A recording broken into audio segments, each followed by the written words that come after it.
After my marriage, I lived with my wife in another part of London. My friend, Sherlock Holmes, continued to live in his apartment in Baker Street. One day, in the autumn of 1890, I decided to visit my friend. But when I arrived at his apartment, I found he already had a visitor. This visitor was an old man. He was fat, with a red face. But the most unusual thing about him was his hair. The colour of the old man's hair was bright red. "I'm sorry, Holmes," I said. "I didn't know you were busy. I'll wait in the next room." But Holmes didn't want me to leave. He pulled me into the room and closed the door. "This is my friend, Dr. Watson," he said to the old man. "Dr. Watson has helped me with many cases. Perhaps he can also help me with yours." "I'm very interested in your cases, Holmes," I said. "This is Mr. Jabez Wilson," went on Holmes. The old man nodded to me. "Mr. Wilson has come to me with a very unusual story. It's the most interesting problem I've heard for a long time. Mr. Wilson, could you please tell your story again from the beginning? I'd like Dr. Watson to hear it." Mr. Wilson pulled an old newspaper out of his pocket. He opened the paper on his knees and turned to the advertisement page. He ran his finger down the advertisements and pointed to one of them. "Here," he said. "This is how everything began. Read it for yourself, Dr. Watson." I took the newspaper from Mr. Wilson. It was the Morning Chronicle and was 2 months old. I read the advertisement. "The Red-Headed League. Another vacancy is open for someone wishing to become a member of the League. Salary, £4 a week. All red-headed men over 21 years old should come on Monday at 11 a.m. to this address: Duncan Ross, The Red-Headed League, 7 Pope's Court, Fleet Street, London." The picture sequence from the cinema has finished. You can look at it once more if you want. "What a strange advertisement," I said. "Whatever can it mean?" Holmes laughed. "It's very unusual, isn't it?" he said. "And now, Mr. Wilson, tell us your story." "Well," began Mr. Wilson, "I have a small shop in Saxe-Coburg Square in the City of London. But business hasn't been good for some time, and I don't make much money any more. I used to have 2 assistants, but now I can only pay 1. My assistant is very interested in learning the business, so he's willing to work for half pay." "That's very unusual," said Holmes. "What's the name of your assistant?"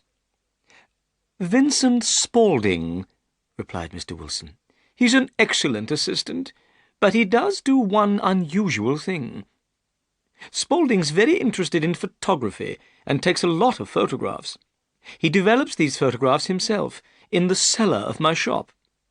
When he isn't working, he spends all his time down there." "Go on," said Holmes. "We live very quietly," continued Mr. Wilson. "I don't go out very much, and I don't read the newspapers. One day, 8 weeks ago, Spaulding came to me with a newspaper in his hand. It was the same newspaper that I showed you, Dr. Watson. "Mr. Wilson," said Spaulding, "I wish I were a red-headed man." "Why?" I asked in surprise. "Well, here's another vacancy in the Red-Headed League," replied Spaulding. "The Red-Headed League?" I asked. "What's that?" Spaulding looked at me and laughed. "Haven't you ever heard of the Red-Headed League?" he said. "You could become a member and make a lot of money." "Well, when I heard that," said Mr. Wilson, "at once I became very interested. I needed more money, so I asked Spaulding to tell me more about this Red-Headed League." "I think," said Spaulding, "the league was started by an American called Ezekiah Hopkins. Ezekiah Hopkins was a very rich man and enjoyed doing unusual things. Hopkins was red-headed himself and liked all other red-headed men. So when he died, he left his money in his will to help red-headed men. The money was used to start the Red-Headed League. When a man became a member, he would be paid an excellent salary for very little work. "And now," said Spaulding, showing me the advertisement again, "here's another vacancy in the League. Why don't you go to Pope's Court, Mr. Wilson? I'm sure you could become a member." "Now, as you see, gentlemen," continued Mr. Wilson, "the colour of my hair is bright red, so I thought I could easily become a member of this red-headed League. Vincent Spaulding seemed to know a lot about the League, so I asked him to come with me to the address in the advertisement. We closed the shop for the day and set off for Pope's Court, Fleet Street." The picture sequence from the cinema has finished. You can look at it once more if you want. Holmes rubbed his hands together and smiled. "Your story is very interesting, Mr. Wilson," he said. "Please go on." "When we arrived in Fleet Street," said Mr. Wilson, "we saw a strange thing. The whole street was full of red-headed men. They had all come to answer the advertisement. When I saw how many men were waiting, I wanted to go home, but Spaulding wouldn't let me. He pushed and pulled me through the crowd. At last, we reached the stairs leading up to the office in Pope's Court. A small man was sitting behind a table. The colour of this man's hair was a brighter red than my own. "This is Mr. Jabez Wilson," said my assistant.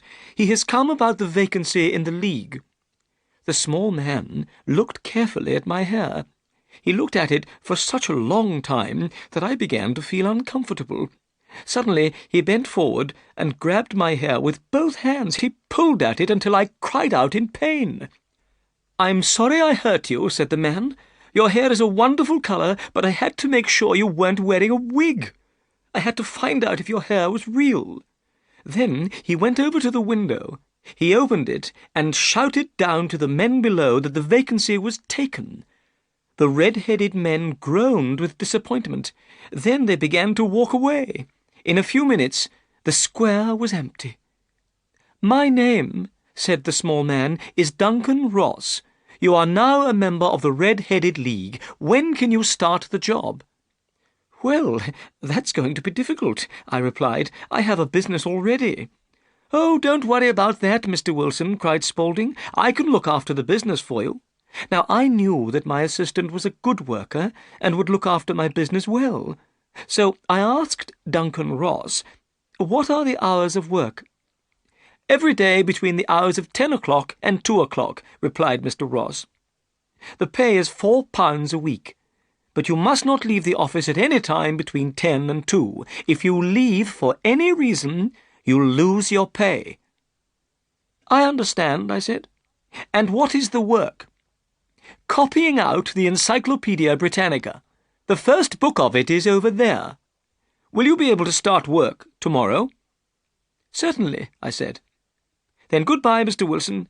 I hope you enjoy your work." I went home with Vincent Spaulding. I was very pleased. It was an easy job to copy out the Encyclopaedia Britannica, and the pay was excellent. Next morning, when I arrived at the office, Duncan Ross was waiting for me. I started copying out the encyclopedia, beginning with subjects under the letter A. Sometimes Mr. Ross left the room, but he kept coming back to see me. At 2 o'clock he told me I had worked well. He was very pleased. Then I left, and he locked the office door behind me. The same thing happened every day for 8 weeks. Every morning I began work at 10, and every afternoon I left at 2. Every Saturday I was given £4 for my week's work. At first, Mr. Ross came into the office to watch me work, but after a time he stopped coming. However, I was afraid to leave the office. I didn't want to lose my pay. But suddenly everything came to an end. "To an end?" asked Holmes. "Yes. This morning I went to work as usual at 10 o'clock, but the door was locked, and on it was this card." Mr. Wilson held up a small piece of white card. This is what it said: "The Red-Headed League is finished. The 9th of October, 1890. The picture sequence from the cinema has finished. You can look at it once more if you want. Holmes and I looked at the piece of white card. Then we looked at Mr. Wilson's face. He looked very disappointed and upset, but there was also something rather funny about the Red-Headed League. Suddenly, we both began to laugh. "I don't think this is funny," cried Mr. Wilson angrily. "Perhaps I should take my case somewhere else." No, said Holmes. "Your case is most interesting and unusual. What did you do when you found the card on the door?"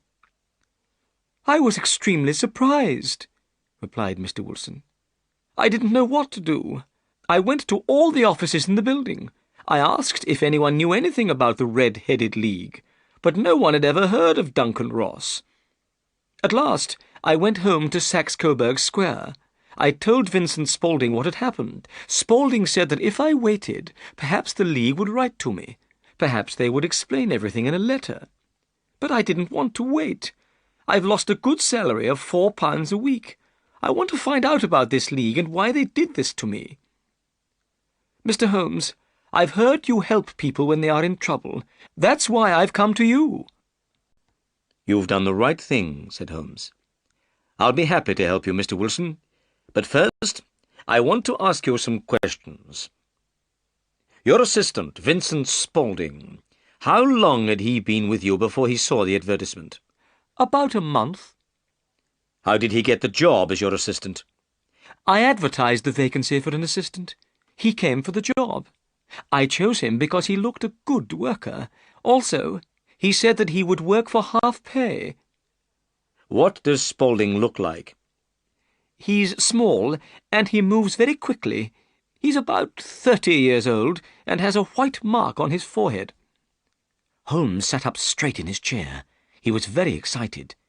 "Tell me," he said, "is there anything unusual about Vincent Spaulding's ears?" "Yes," replied Mr. Wilson. "They have holes in them for earrings. He told me a gypsy did this when he was a boy." Holmes sat back in his chair. He was thinking carefully. I guessed Holmes already knew something about Vincent Spaulding. "Is Spaulding still working for you?" asked Holmes. "Yes," said Mr. Wilson. "I've left him at the shop." "Good. Mr. Wilson, I need a couple of days to investigate this case. I hope to solve the mystery by Monday." After Mr. Wilson had left, Holmes turned to me. "Well, Watson," he said, "what do you think about all this?" "I can't understand it," I said. "It's most unusual." "I need to think," said Holmes. "Please don't speak to me for at least 50 minutes. I'm going to smoke my pipe." Holmes sat back in his chair. He put his black pipe between his lips, lit it, and closed his eyes. Time passed. I thought Holmes had fallen asleep, but suddenly Holmes jumped out of his chair and put his pipe down on the table. "Watson," he said, "we're going to visit Saxe-Coburg Square. Come, quickly!" The picture sequence from the cinema has finished. You can look at it once more if you want. We soon arrived in Saxe-Coburg Square, the place where Mr. Wilson had his shop. Saxe-Coburg Square was in a poor part of London. It was a small and quiet square. On each side of the square stood a line of old houses. In the middle of the square was a small garden with grass. Sherlock Holmes stopped outside one of the houses on the corner of the square. On the wall of this house there was a brown notice with the words Jabez Wilson in white letters. Holmes walked up and down and examined all the houses carefully. Then he returned to Mr. Wilson's house. Suddenly he hit the pavement outside the house with his stick. Then he went up to the house and knocked on the door. Immediately it was opened by a young man. This was Mr. Wilson's assistant, Vincent Spaulding. "Excuse me," said Holmes. "Can you please tell me the way to the Strand?" "Go down the 3rd Street on the right," answered the assistant quickly. Then he closed the door. "That's a very clever young man," said Holmes, as we walked away. I know something about him. I believe he's the fourth cleverest man in London. It is clear, I said, that Mr. Wilson's assistant plays an important part in the mystery of the Red-Headed League. Did you ask the way to the Strand in order to get a look at him? No, said Holmes, but I wanted to look at the knees of his trousers. The knees of his trousers? I cried in astonishment. Well then, Holmes, why did you hit the pavement? Watson, said Holmes, we haven't time to talk now. We've seen the front of Saxe-Coburg Square. Let's now investigate the street at the back. We went round the corner and walked to the street at the back of Mr. Wilson's shop.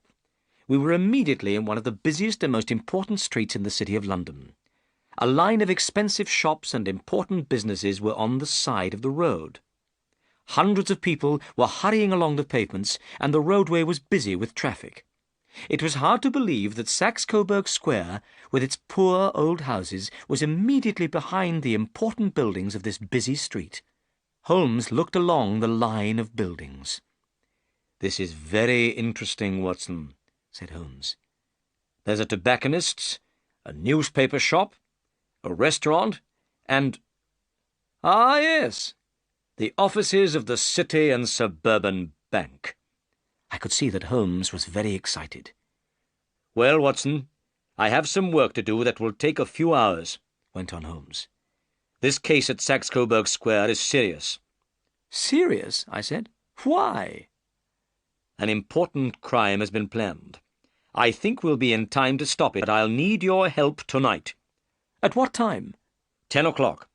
"Then I'll be at your apartment at 10. "Good. And, Watson, there may be some danger, so please bring your gun with you." I said goodbye and went home. I thought about everything that had happened. It was a very strange case, and I did not understand what was happening. Where were we going that evening? What were we going to do? Why did I have to bring my gun? And who was Vincent Spaulding? There was only one thing to do. I had to wait until the evening. Then perhaps I would get the answers to these questions. The picture sequence from the cinema has finished. You can look at it once more if you want. At 9:15 that evening, I set off for Baker Street, where Holmes lived. When I arrived, I noticed 2 carriages standing outside Holmes' door. Inside his apartment, Holmes was talking with 2 men. One of them was Peter Jones, a police detective. The other man was tall and thin, with a sad-looking face. "Hello, Watson," said Holmes. "I think you already know Mr. Jones of Scotland Yard. Let me introduce Mr. Merryweather. Mr. Merryweather is also coming with us tonight." "I hope it's important," said Mr. Merryweather sadly. "I usually play cards with friends on Saturday evenings. I have played cards every Saturday night for the last 27 years. "I think," said Sherlock Holmes, "that tonight you'll play a more exciting game than cards. You, Mr. Merryweather, may lose £30,000. You, Jones, may win the prize of a criminal you want to catch." "The criminal John Clay, murderer and thief," said Jones. "He's a young man, but he's a very clever criminal. I want to catch him more than any criminal in London." "It's time to go now," said Holmes. 2 carriages are waiting. You 2 take the first carriage, and Watson and I will follow in the second." The carriages went quickly through the dark streets. I wondered where we were going. "We're nearly there," Holmes said to me at last. "This man, Merryweather, is a bank manager. I wanted Jones to come with us too. He's a good man. He's not very clever, but he is very brave. Ah, here we are." We were in the same busy street which Holmes and I had visited earlier in the day.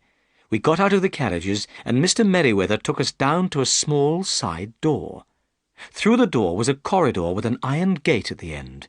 Mr. Merryweather opened this gate and stopped to light a lantern. Then he took us down some steps and through another gate. At last we were in a large cellar. This cellar was full of large boxes. Holmes took out his magnifying glass and went down on his knees to the floor. He examined the stones on the floor, then he jumped up and put the glass back in his pocket. "We have about an hour," he said. "The criminals will wait until Mr. Wilson is in bed. Then they'll move quickly. Watson, we're in the cellar of one of the most important banks in London. Mr. Merriweather is the manager of this bank. He'll explain why the criminals are interested in this cellar at the moment." "About 2 months ago," whispered Mr. Merriweather, "the bank received a huge amount of gold from the Bank of France. But we never used the money. It's still lying in boxes in this cellar." "I understand," I said. "Well," said Holmes, "let's make our plans. Mr. Merriweather, you must put out the lantern. But first, we must decide where to stand. These men are dangerous, and we must move carefully. I want you all to hide behind these boxes. When I shine my light on the men, attack them. If they fire a gun, Watson, shoot back at once." I hid behind a wooden box and put my gun on the top. Merriweather put out the lantern, and we were in complete darkness. "They have only one way of escape," whispered Holmes. "That's back through Wilson's shop, into Saxe-Coburg Square. Have you done what I asked you, Jones?" "3 police officers are waiting at the front door of Wilson's shop," replied Jones. "Excellent. Then everything is ready. And now we must be silent and wait." The picture sequence from the cinema has finished. You can look at it once more if you want. More than an hour went by. My arms and legs were tired, but I was afraid to move. The only sound was the breathing of my 3 companions. Suddenly, I saw a light. This light was coming from underneath the floor. It was shining between the stones in the floor. Slowly, one of the large stones turned over on its side. There was now a large square hole in the floor. The light of a lantern shone up through this hole. I saw a face appear in the hole.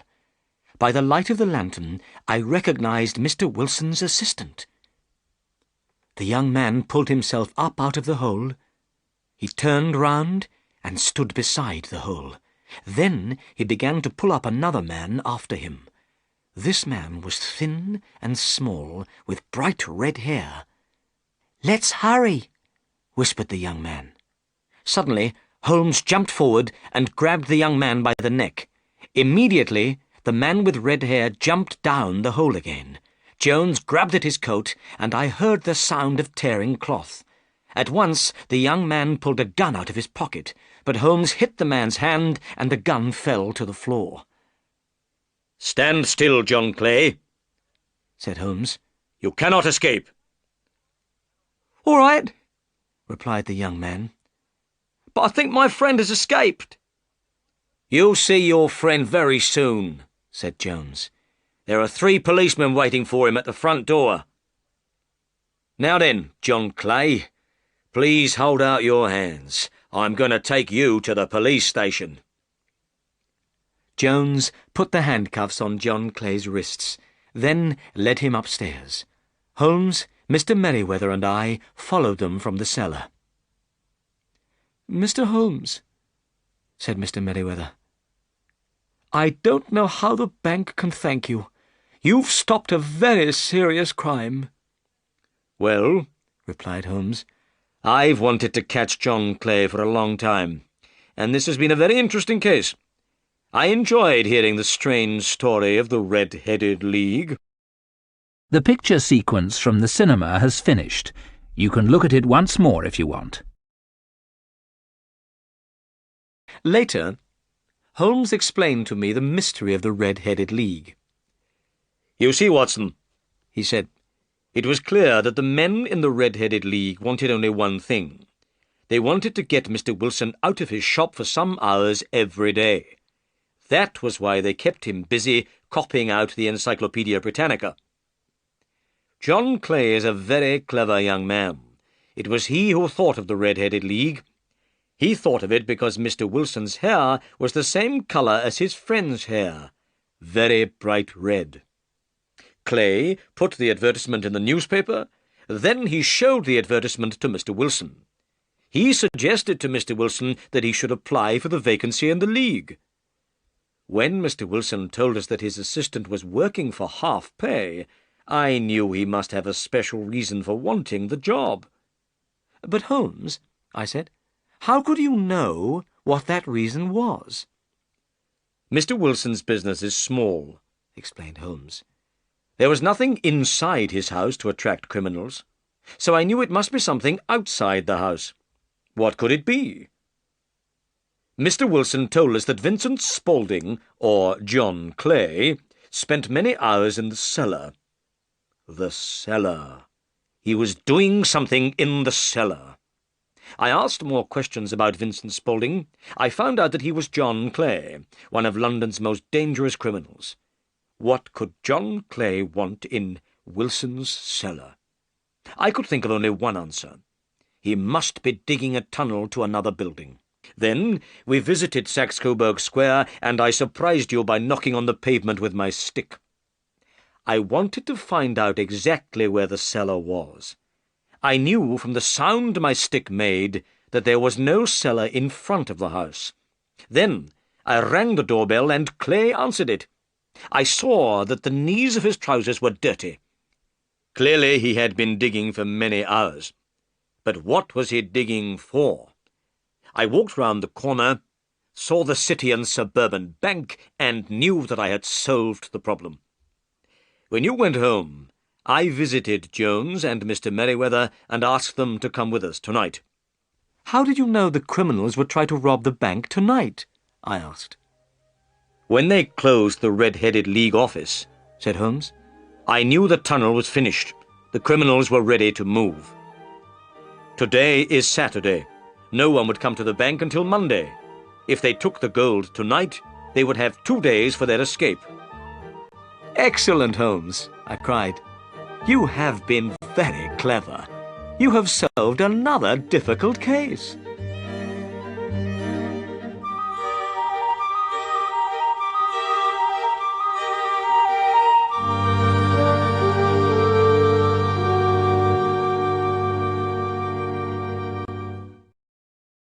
The picture sequence from the cinema has finished.